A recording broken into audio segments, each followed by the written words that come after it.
The air in the den hung thick, like fog rolling off the Pacific in a San Francisco dawn, suffocating and inescapable.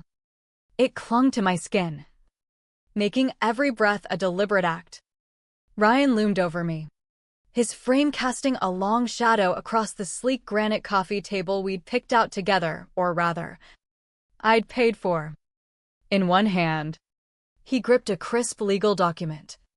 In the other, a cheap ballpoint pen that felt like a weapon. His face was a mask of false concern, but I could see the glint in his eyes, the predator's gleam of someone who thought he'd cornered his prey. "It's straightforward, Sarah," he murmured, his voice laced with that patronizing silkiness he reserved for closing deals. "Sign it, or walk out that door and don't come back." He slid the paper toward me, emphasizing my house with a possessive sneer that twisted like a knife. A hollow laugh bubbled in my chest, but I choked it down, letting the silence stretch like a taut wire. My house. The words echoed in my mind, triggering a cascade of memories that played out in vivid, painful flashes. I saw myself at dawn in our cramped starter apartment, grinding beans and perfecting lattes until my fingers blistered. I remembered hunching over a laptop at 2 a.m., crunching numbers to turn my tiny coffee cart into a chain of bustling cafes across the Bay Area. I'd negotiated leases, sourced fair trade beans from Colombia, and built Brewhaven from a dream into a thriving empire, one pour at a time. This house in the hills, with its bay views and open-plan kitchen where I tested new blends, wasn't just walls and windows. It was my sweat equity, my late nights, my everything. And now, this man, my husband, was claiming it as his conquest. He chuckled low, confident, assuming I'd fold like I always had. Sarah the peacemaker, the quiet one who'd bite her tongue to avoid the storm. For years, I'd played that role, blinded by echoes of the supportive guy I'd married. But no more. The veil had lifted, and all I saw was a leech in a tailored suit. "Sign it," he pressed, impatience creeping in as he jabbed at the blank line. "It's just to safeguard the property, better for taxes." You know, his lies were threadbare now, not even bothering to weave a convincing web. I lifted my gaze to meet his, those steel blue eyes expecting my breakdown, my pleas. He craved the theatrics, the power rush of watching me shatter. But I denied him that. My expression remained a serene facade, hiding the tempest within. Deliberately, I reached for the pen, its weight grounding me in the moment. The room's silence amplified my heartbeat, a steady drum of resolve. Thump, thump, thump. Ryan's smirk widened, savoring what he thought was my capitulation. I pressed the tip to the paper, ink flowing in bold, unyielding strokes. Sarah Ellis. No tremor, no haste, just finality. I capped the pen with a sharp click that echoed like a verdict. Then, from my bag, I drew my keys, the brass front door one, the garage fob, all symbols of a life I'd outgrown. I let them clatter onto the table, the metallic ring severing invisible chains. Standing, I felt a surge of strength I hadn't known in ages. I scanned the room one last time, the plush sectional I'd chosen, the abstract art from local galleries. It was a gilded trap, beautiful but binding. "It's yours," I said softly, my voice steady as stone. Without a backward glance, I walked to the door, stepping into the crisp evening air of our upscale neighborhood. As I strode to my car, a single tear traced my cheek, not of grief, but of liberation, sharp and sweet. 5 years earlier, the air had been alive with promise, scented with fresh roasted coffee and the thrill of possibility. Ryan and I shared a shoebox apartment in Oakland, furnished with thrift store finds and boundless ambition. My vision was Brewhaven, a mobile cart slinging artisanal brews at farmers' markets. It sparked in our galley kitchen, where I'd experiment with roasts till the wee hours, my heart racing with excitement. Ryan was my rock then, my hype man. He'd shuffle in, bedhead and all, snatching a sip from my test batch. "Babe, this is gold," he'd grin, crumbs of my experimental scones on his lips. "You're gonna conquer the city." He pushed me to go legit, holding my hand as I signed for that first brick-and-mortar spot in Berkeley. We scrubbed floors together, laughing over spilled paint as we turned it into a cozy haven with exposed brick and mismatched chairs. Success crept in slow, then surged like a caffeine rush. Patrons raved about my signature blends, the vibe that felt like home. Lines snaked out the door, reviews lit up Yelp. Within years, I expanded to 3 locations, revenue pouring in like a steady drip from an espresso machine. But as Brewhaven flourished, something in Ryan withered. The guy who'd cheered my wins now bristled at them.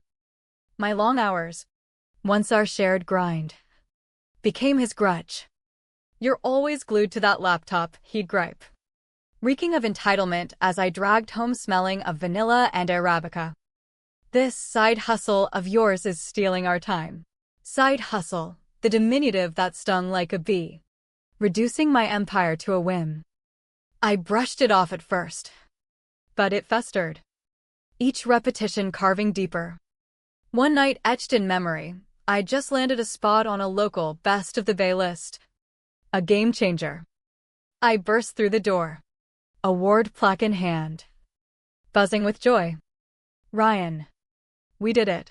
He lounged in our under-construction living room, nursing a craft beer I'd stocked the fridge with. A fleeting shadow crossed his face before he glanced away. "Cool. Han. Did you grab my dry cleaning?" The words landed like a gut punch, deflating my triumph. It was the pivot, his pride curdling into resentment.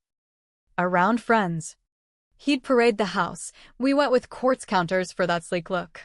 But I knew the truth. I'd pored over blueprints, cut the checks from Brewhaven's profits.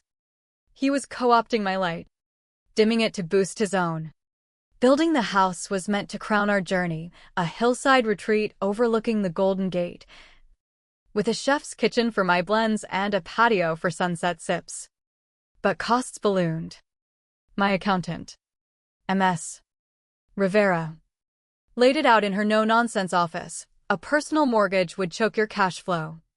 "Sarah, let's tie it to the business." She outlined a leveraged asset loan house as collateral for Brewhaven LLC. Debt on the company books. "Whoever owns the deed owns the obligation," she warned. Ryan slouched in the chair, scrolled his phone, waving off details. Whatever gets us the keys. He never read the fine print, seeing only the luxury, not the liability lurking beneath.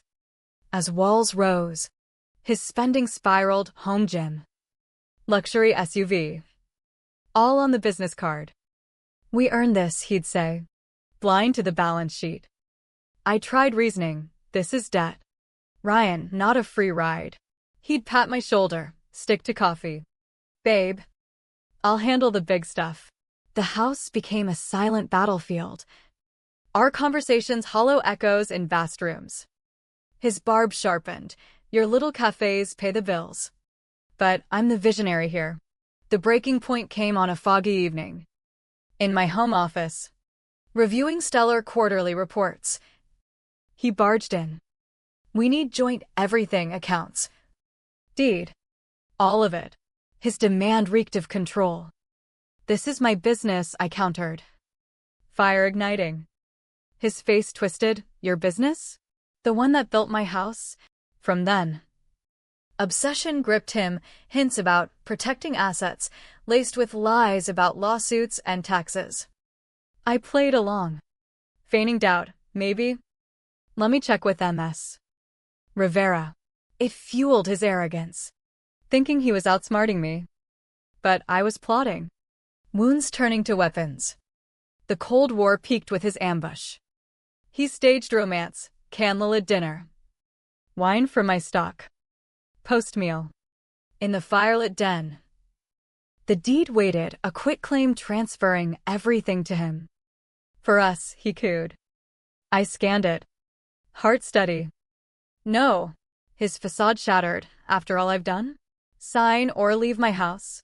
Rage unveiled the monster entitled Venomous. Pity washed over me. The man I'd loved was a ghost. Next morning, my rented studio in the city felt like rebirth, simple, unburdened. Coffee in hand. I savored solitude. Meanwhile, Ryan's illusion crumbled. I envisioned his smug awakening. Calls boasting victory. Then, his lawyers panic.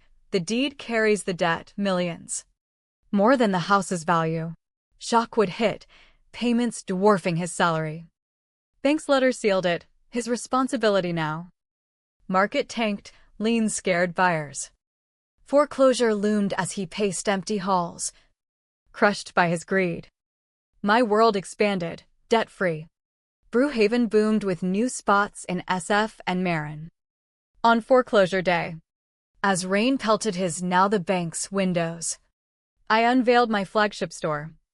Sign gleaming, Brewhaven grand opening. He'd sought to steal my foundation instead. His betrayal freed me, exacting a price he never foresaw. Freedom's brew tasted bitter wheat, but mine alone,